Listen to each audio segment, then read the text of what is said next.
بسم اللہ الرحمن الرحیم۔ السلام علیکم دوستو، اگر آپ ہمارے چینل پر نئے ہیں تو آپ ہمارے چینل کو سبسکرائب کر لیں اور نوٹیفیکیشن بیل کو ضرور دبا لیں تاکہ آنے والی ویڈیوز کے نوٹیفیکیشن آپ تک پہنچتے رہیں۔ ویڈیو شروع کرنے سے پہلے یہ دیکھ لیں کہ یہ وقت نماز کا تو نہیں، آپ نے کسی کو کوئی وقت تو نہیں دے رکھا، آپ کے ذمہ کوئی کام تو نہیں لگایا گیا، آپ نے ہوم ورک تو نہیں کرنا، کل آپ کا کوئی امتحان یا ٹیسٹ تو نہیں ہے۔ اگر ان باتوں میں سے کوئی ایک بات بھی ہو تو ویڈیو کو سیو کر لیں اور پہلے کام سے فارغ ہو لیں، پھر ویڈیو دیکھیں۔ اشتیاق احمد کے ناول حویلی کے خط میں خوش آمدید۔ بوڑھے نے فاروق کو بتایا کہ بہادر خان کی تمام دولت اور ہیرے جواہرات ابھی تک محفوظ ہیں، کیونکہ اس کی زمینوں کی آمدنی میں ہمیشہ اضافہ ہوتا جا رہا ہے۔ اچھا یہ بتاؤ، اس وقت حویلی کے رہنے والوں میں لالچی کون ہے؟ فرزانہ نے سوال کیا۔ میں حویلی میں اکثر بھیک مانگنے جاتا ہوں، ہمیشہ ہی وہاں سے بھیک مل جاتی ہے، میں نے ان میں سے کسی کو کنجوس یا لالچی نہیں پایا۔ رشید کی بیوی کے متعلق جانتے ہو؟ وہ لڑ کر اپنے گھر جا چکی ہے۔ کس سے لڑ کر؟ فاروق نے پوچھا۔ اپنے شوہر سے لڑ کر۔ ان دونوں کی آپس میں نہیں بنتی تھی، بوڑھے نے بتایا۔ کوئی اور بات تم جانتے ہو؟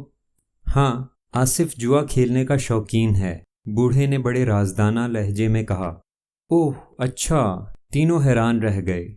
وہ جوا کہاں کھیلتا ہے؟ اسٹیشن کے پاس ایک ہوٹل بنایا گیا ہے، اس میں جوا بھی ہوتا ہے، یہ ہوٹل بہت امیر لوگوں کے لیے بنا ہے۔ بہت بہت شکریہ، یہ کہہ کر محمود نے اسے 5 روپے کا ایک نوٹ دیا۔ بوڑھا نوٹ دیکھ کر خوش ہو گیا۔ اس نے قدم اٹھایا ہی تھا کہ فاروق نے بھی ایک نوٹ اس کی طرف بڑھا دیا، اور اس کے ساتھ فرزانہ نے بھی۔ حویلی کی طرف واپس جاتے ہوئے تینوں کچھ سوچ رہے تھے۔ انہیں ایک بہت اہم بات معلوم ہوئی تھی۔ رات تاریک تھی، چاند کی آخری تاریخ تھی، اس لیے آسمان پر صرف ستارے ٹمٹما رہے تھے۔ حویلی گہری خاموشی کی لپیٹ میں تھی۔ ایسے میں محمود، فاروق اور فرزانہ برآمدے کے ایک کونے میں دبکے ہوئے تھے۔ میرا خیال ہے آج وہ نہیں آئے گا، فاروق نے سرگوشی کے انداز میں کہا۔ اور میرا خیال ہے ضرور آئے گا، محمود بولا۔ چونکہ ان دونوں باتوں کے درمیان میں کوئی بات نہیں ہو سکتی، اس لیے میرا کوئی خیال نہیں ہے، فرزانہ دھیرے سے ہنسی۔ محمود کو غصہ آ گیا، اس نے کہا، کھی نہ کرو، کہیں اس کے کان میں بھنک نہ پڑ جائے اور وہ اپنی چہل قدمی کا پروگرام کینسل نہ کر دے۔ تو کیا وہ چہل قدمی کرتا ہے؟ فاروق نے حیرت زدہ آواز میں کہا۔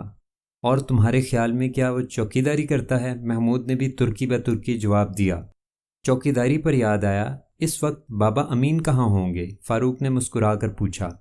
ہوگا اپنے کمرے میں، اور کہاں ہوگا؟ فرزانہ نے تنک کر کہا۔ لیکن وہ حویلی کا چوکیدار بھی ہے، فاروق نے بھی تیز لہجے میں کہا۔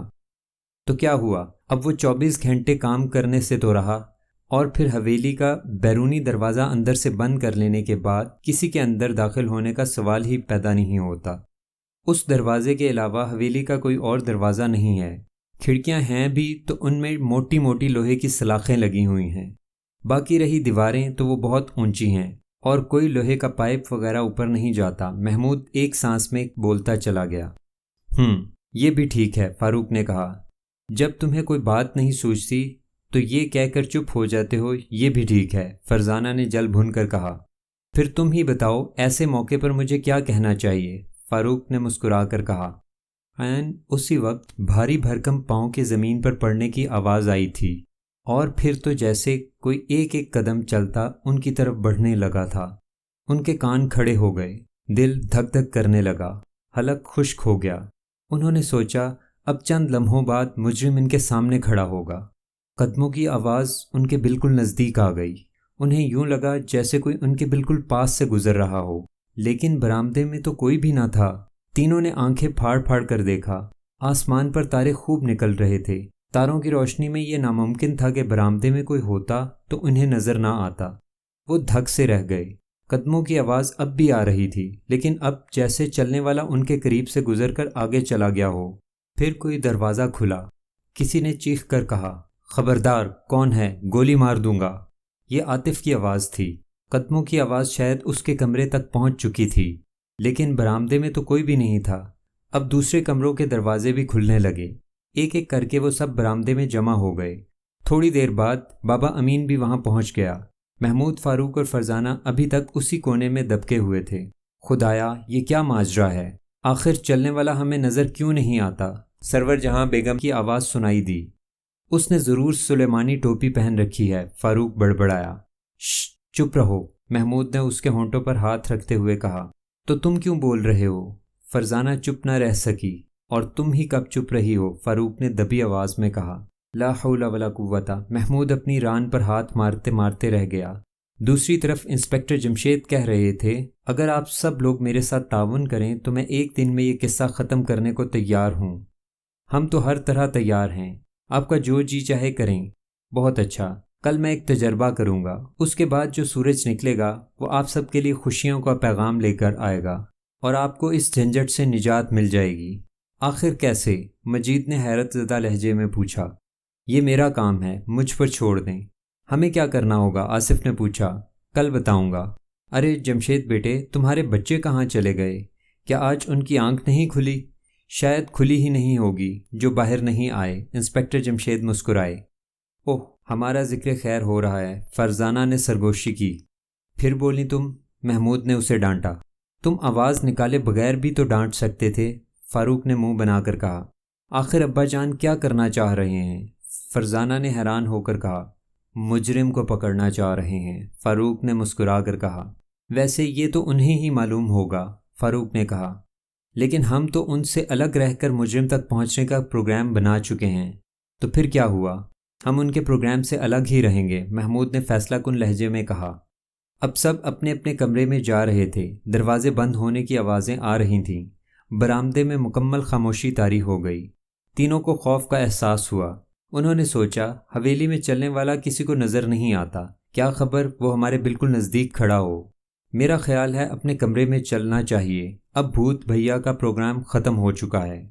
ہاں، ویسے یہ بھوت یا روح ہے بہت شریف، صرف ایک ہی چکر لگاتی ہے، بار بار چہل قدمی بالکل نہیں کرتی، فاروق نے مسکرا کر کہا۔ یہ بھی شکر ہے، ورنہ حویلی والے ساری رات سو نہ سکیں، محمود نے کہا۔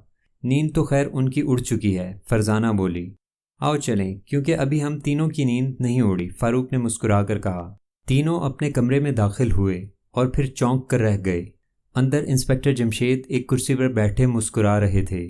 کہاں تھے تم تینوں؟ جی ذرا باہر تھے، محمود نے جواب دیا۔ لیکن باہر تو تم کہیں نظر نہیں آئے، انہوں نے کہا۔ حویلی میں چلنے والا بھی تو نظر نہیں آتا ابا جان، فرزانہ نے مسکرا کر جواب دیا۔ بہت خوب، تو تم مجھ سے الگ رہ کر اس کیس کی تفتیش کرنے کا پروگرام بنا چکے ہو؟ جی، ان کے منہ سے ایک ساتھ نکلا۔ ان کے وہم و گمان میں بھی نہ تھا کہ انسپکٹر جمشید یہ بات سمجھ جائیں گے۔ گھبراؤ نہیں، یہ ایک اچھا پروگرام ہے، میں بھی دیکھنا چاہتا ہوں کہ تم جاسوسی میں کس قدر ماہر ہو چکے ہو۔ ان کے چہروں کی مسکراہٹیں واپس لوٹ آئیں۔ آج کی ویڈیو میں صرف اتنا ہی، ملتے ہیں اگلی قسط کے ساتھ۔